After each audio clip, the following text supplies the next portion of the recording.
Hey guys, welcome back. So today on the menu we got Kelly, and I was putting together Kelly because I'm playing in a tournament over the next 24-48 hours, and I wanted something extremely spicy and extremely greedy. I wanted to sneak in a She Who Knows because normally Kelly doesn't have it, and since we're playing a closed deck list, I felt like it would be just sheer pure greed. And you know, this is going to be like the little trial run that we're doing on the ladder. Hopefully my teammate doesn't see it because I might actually bring this against them. But first game we have Invigorate, and this should be like a really good testament to how the deck is supposed to perform, because we have like an engine heavy deck, and then we have our deck which is just going to spit out points and have so much carryover itself. Obviously we can flip the coin here, look for getting that big carryover and just, you know, really having tons of points. So just for you, love. normally they might have a rebuke, but I don't normally see like a heat wave in an Invigorate deck. They're just more focused on boosting everything up. So we'll just go ahead and play Ciri off the get-go here. And you want to put down Ciri as early as possible, because if they're looking to get out of the round, you still want to be able to get, you know, your card back and not have it really not matter at that point. So Ciri down first whenever you have it in hand. Defender can follow up after it in this case. So they have 3 engines on the board. We don't have like the perfect way to remove it, but we have to start thinking about getting some more points on the board. So a Parian Phantom's nice. It'll create a bit more reach for removal with something like the natural selection.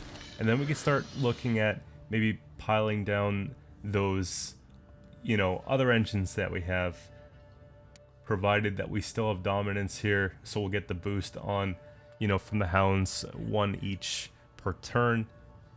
There is a consideration as well to go in with Nithrol here, especially because it's behind the defender, which would, you know, actively give us 2 points per turn.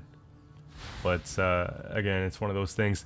This kind of puts the brakes on the big plan though, because now we have to look at removing, you know, the Whisperer, and we have to worry about the Sorceress. So, you know, Parian Phantom's great reach.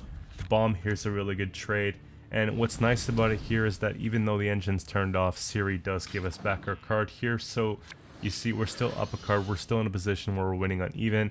And that's exactly what you want in a matchup like this. We could just push them down to no cards and maybe get out some of that carryover that they're working so hard to get.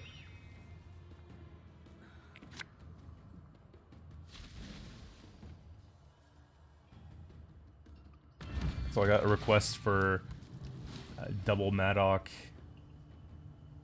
and something else for Regis in Nilfgaard, and I tried for a couple hours to put together, you know, a deck that worked, and I was having a really hard time doing it. But I just posted a YouTube short of what I came up with and what I was trying to do with it. There's like a pretty good play, so check that out if you haven't seen it already. Lots of requests coming through over the next few days, so I'm trying to get to these things. You know, it's a fine line between when I feel inspired to play it and, you know, when I actually come up with something, you know, to do with it. So, and we're just trading cards here. Having seen the Simlast, the Protector, you know, all this round 1's really good. I know it's a little bit late, but better late than never. They had so many things that we had to just take care of beforehand. So let's work at getting these hounds down, get some points on the board. At this point, we don't really care too much about that defender, do we?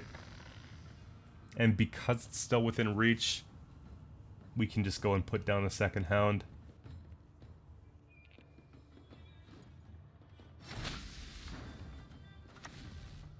It would be nice if we could take Nithrol with us to round 2, but really it kind of comes down to what are they willing to do. And we get 4 points on the pass here, brings us to 42, does not get us ahead. Just pack something and call it a day. Don't think we need the second hound, so putting the pact on it's fine, because that'll just, you know, give it doomed. Be careful, guys, where you're putting packs, because you want to make sure the unit has Veil first, otherwise it doesn't really work when we're trying to bring it back later on. So don't be putting pact on your defender or Kelly or anything like that. you know, maybe Siri, but that's really about it. And, you know, some of the 4 provision bronzes. So we are in a situation here where we did win on even, and, you know, perfect opportunity just to try and get Sabbath. And this is why I wanted to throw in She Who Knows, because I felt like I loved playing Kelly back in the day. I haven't posted a Kelly deck in like 2 months, so, you know, I figured let's just try and spruce it up a little bit with that new organic card. There's a few versions going around, but this one just, honestly, it's just so many engines. And the thing about Kelly is, like, if it's not gonna work, it's not gonna work. If they have the answers to it, you just lose anyways. So, you know, this is sort of pushing it a little bit more, saying, listen, like, there's a good chance we could lose, but then there's an even, you know, there's a really good chance we could win. It just depends on the matchup with this deck. So, you know, Oniromancy gone, and Mata substituted in is another thing that we did to make room for the She Who Knows. It seems to be just working fine. Just counting rows, we gotta get to 25 points here, so, you know, we'll just put something down, and then that's the deck in order. We gotta reshuffle it. Kelly's too far. You know, I put Maxi in this one just so that we have a little bit, you know, of a second chance to get the cards that we need. Generally, though, we'll pull something. Like, if we don't pull She Who Knows, we'll pull Kelly, and we can get the other one with the Mata. The Jaeger and Aussie combo left to make room for some of this as well. I originally tried to put a Toad Prince, but I just felt like Nithral was a bit better for this deck. Just because Toad Prince is just 1 consume, but it's also getting rid of a body on their side of the playing field, which makes it a little bit awkward when we're just trying to run with Kelly. So, you know, we forced them to spend a bit more than what they'd be comfortable spending here, and we still are able to get that carryover from the She Who Knows. So I don't think that they were expecting that card, and that's kind of why it's getting good value here, is because, you know, the element of surprise really kicks in. Torque down for 24 points tells me Gord is going to be huge.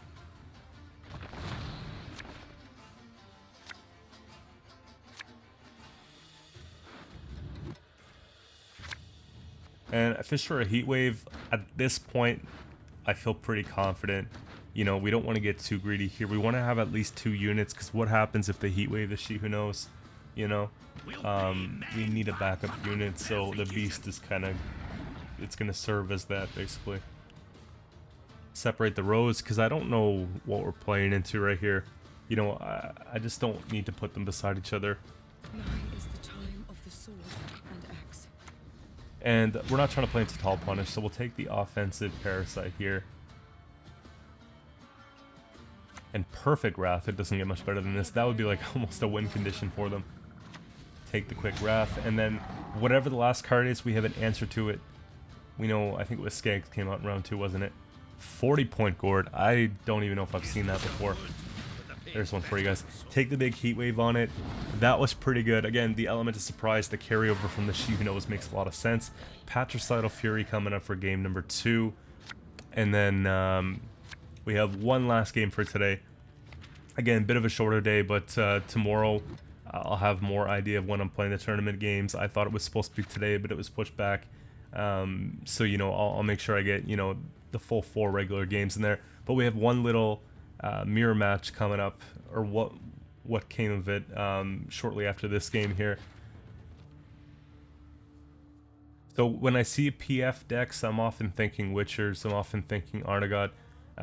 Honestly, you know, nothing surprises me anymore. I've seen, like, Fuchsia had a really cool one.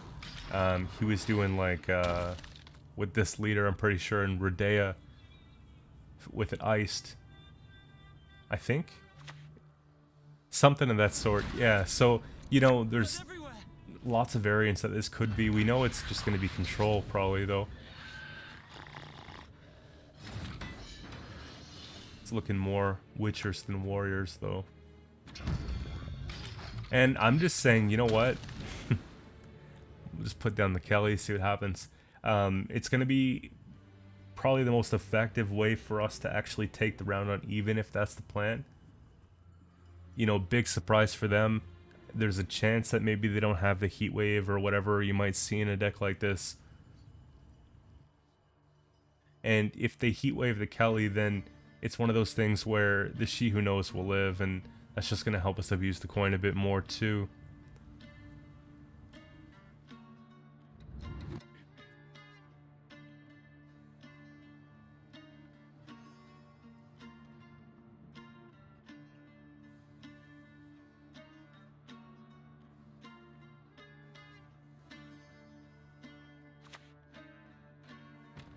So this is good. Kelpie stays hungry. This gives us Sabbath, so, you know, we can start looking at getting out of the round if we need to.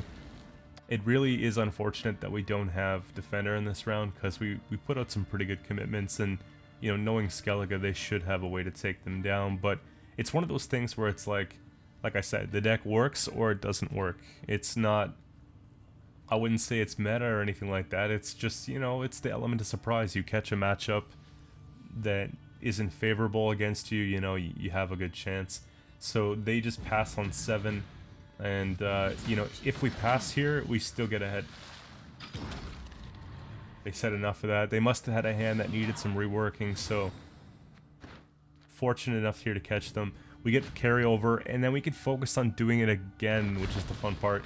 And, you know, obviously the relics meta wasn't very fun, but I find this deck is it has a bit more variety in when you play things, you know, like there is a little bit of sequencing that you can consider when you're putting down engines, and you could pull off some pretty wonky stuff with some of the removal cards, so it's pretty cool. And it's nice, we drew into series, so far you guys are seeing, like, between this game and last game, you know, we're pretty well getting most of our win conditions here, even with the risks that we're taking as far as, like, not having an overwhelming amount of consistency cards. So now we actually get Defender too. And it slows down what I'm trying to do here, because obviously we want to play it as though we need to win it, right?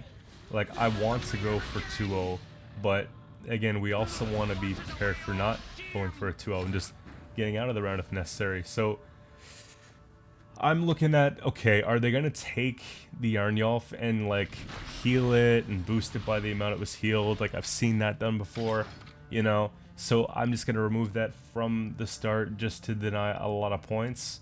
And then now we can start worrying about the Iteran, and then we can start worrying about getting down, you know, Ciri. And then I believe once Ciri's down, ultimately I'm going to look at getting those, like, the Hound and all that sort of stuff down, and the Piggy down. The order brings succor and demands no pay for it. So yeah, that's not a bad take at all. Get rid of that, because, you know, you could be expecting like more megascope targets and stuff too, so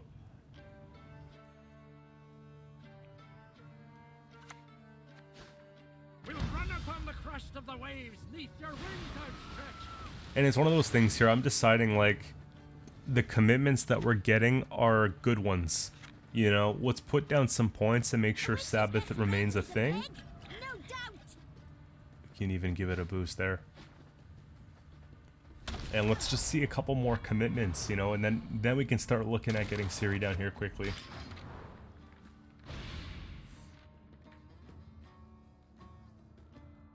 There it is. We have multiple tall punish for that. So even if they come out with the second one, we have 2 tall punishes here. So that's not too bad. You talked enough.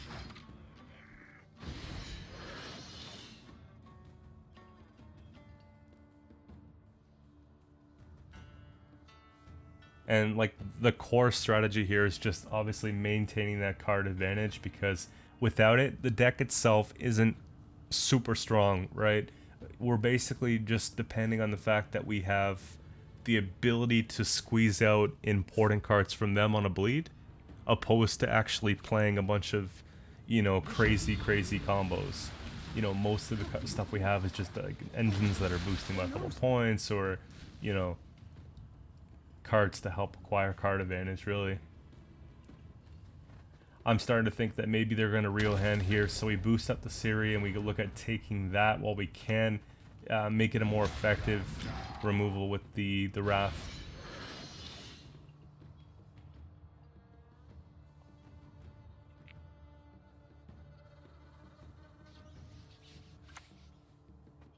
You'll never get my rhymes out of your heads. And it's really tricky here. I'm starting to consider not going into round 3 with our organic because if, you know, they have a purified Arniolf, right? And it's just one of those things where if we take that back, we're giving them quite a few points. So I know that their graveyard at this point is a little bit less established. So there is consideration to take it this round, just because we have a lot of units out too. And we're going to face some, you know, they're going tall instead of wide. You know, it would be a consideration to put it on ranged if we're going to bring back Kelly.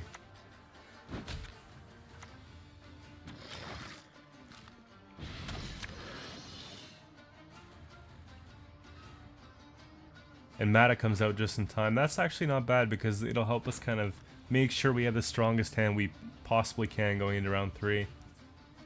Fukusha comes back, so they're looking to play that one again.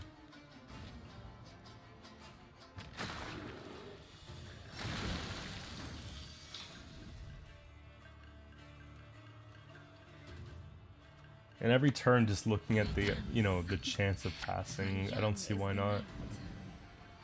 Just doing the math, seeing if we can get ahead on a pass. Keep in mind our defender is purified, so you know the pig is vulnerable. We know they're non-devotion, so do they have a heat wave or anything like that? I don't know.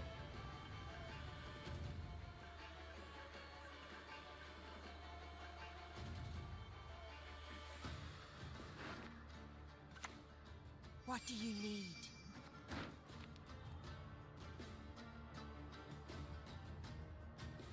The sea demands a price. We shall pay it. I'm guessing that because they didn't take Riohan here, that they're looking to bring back Fukusha in round 3 because they used the decoy, and then basically bring it back at that point, right? Once they have a bunch of rain on our side of the row. So thinking about that as a real option here, and looking at the board state, 3-6-7. Again, Kelly's dead on melee anyways, and our row's getting pretty full.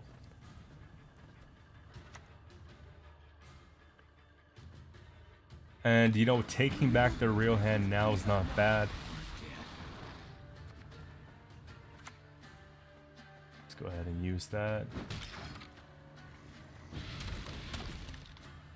And you know, the Phantom's cool. Like, the only real benefit there would have been maybe to put having the Phantom on melee, but you know, that would have jammed the roll up completely and puts us more susceptible to like a roll punish.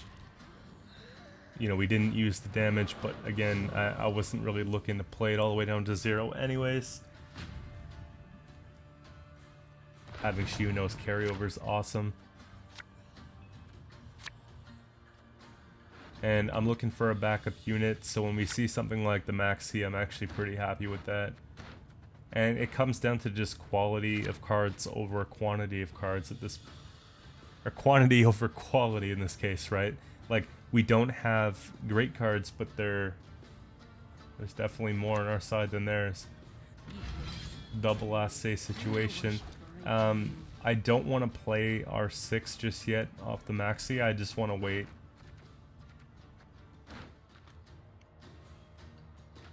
Because if they remove both cards for whatever reason, we have 0 points.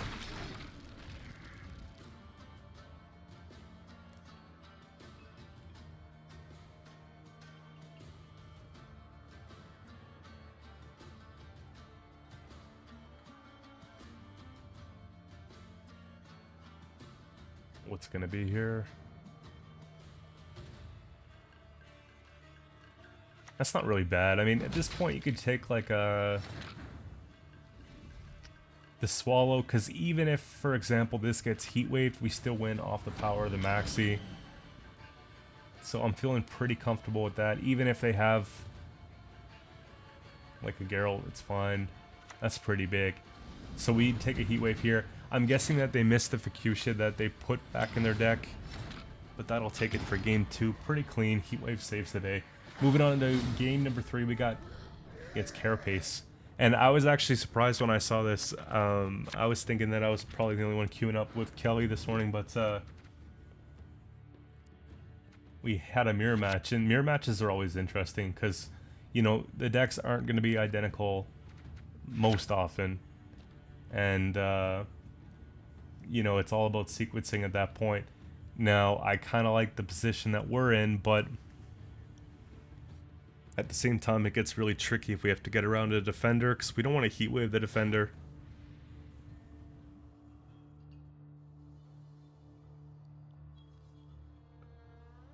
We don't want them to Siri either. If they Siri, we have to go for a quick pass.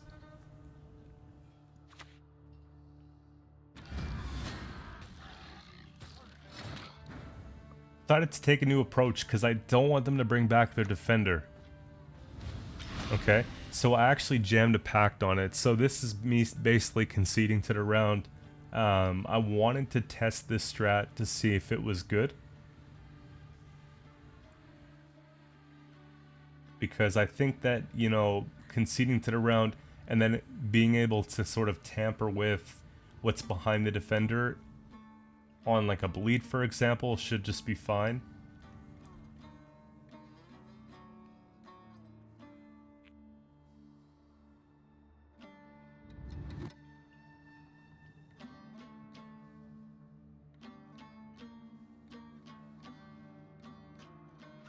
And I guess they had nothing better to play, or maybe they thought we were going to use the whole destroy a doomed unit clause on... Can't even remember the name of that card right now. Forget your sorrows. But no one plays it. And we're not playing it here either, so... Just a self one on that. Mana pulls into the Shiunos, which is actually pretty nice. The only thing I don't like about mana in this situation is that a lot of the cards that we have are like row dependent on melee, so we're looking to stack for Sabbath on melee, but when we're in a situation like this now, it's probably one of those things where we want to stack on ranged, just because the points are already there.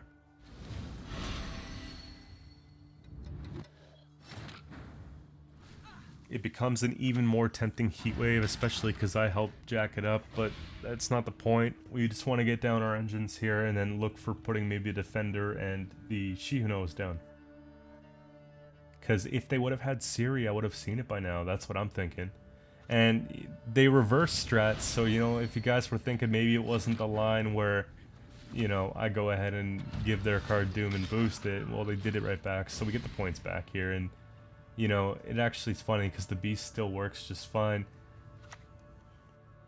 Lost spirit devoid of name, depart now available. And it puts us at Sabbath, so all of a sudden we have 2 engines doing 2 points per turn. So what do you do here, right? Iroquois comes down, and that's actually interesting. What is tricky about that, though, is when you quacks down, you're basically bringing out a card, so you're adding 2 cards to the board in 1 turn. That could get tricky for management. Me forgetting for a second that there's the defender still has its defense. Again, keep it within reach. We don't have to play units here, right? We can just keep things looking nice. Kelly's there too. So, you know, they brought out our Kelly. I guess Iroquois could be good, you know, if you're looking to basically brick maybe one of their big plays. In this matchup, though, it doesn't work because it helps us. And then just trying to keep the row lean. You know, we still have an effective pass here. Like, if I'm passing on this, you know, we're up 2 cards. But she knows it's tempting, you know?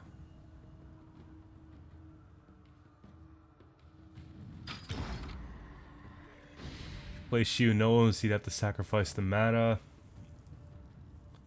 It's probably just better to keep the card and have them play a card, right? 2-card advantage pretty well guarantees last say at this point. They can't bleed, so then, you know, Shiu-No's just plays for 10 points, I guess, later on. Count Codwell, I wasn't expecting that at all. Keep calm, Tiberius. The only issue here is that it's going to come to my side. But then it's going to stay here. Because we have Beast.